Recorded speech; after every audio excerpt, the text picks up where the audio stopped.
চলমান ছাত্র আন্দোলনকে কেন্দ্র করে উদ্ভূত পরিস্থিতিতে সরকার ও বিশ্ববিদ্যালয় প্রশাসনের পদত্যাগ সহ 11টি দাবি জানিয়েছে ঢাকা বিশ্ববিদ্যালয়ের বিএনপি-পন্থী শিক্ষকদের সংগঠন সাদা দল।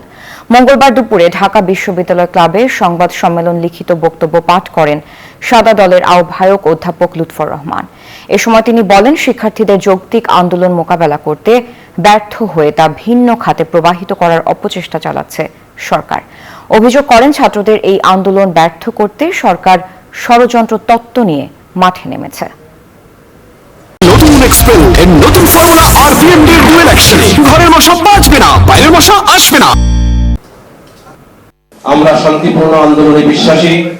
দ্ব্যর্থহীন ভাষায় বলতে চাই যে আমরা দেশে কোনো অরাজকতা বিশৃঙ্খলা চাই না। আমরা চাই দেশে শান্তি বজায় থাকুক, জনজীবন স্বস্তিময় হোক। বৈষম্য বিরোধী ছাত্র আন্দোলনকে কেন্দ্র করে যে ভয়াবহ অবস্থা তৈরি করা হয়েছে তা স্বাধীনতা পরবর্তী বাংলাদেশে এক নজিরবিহীন ঘটনা।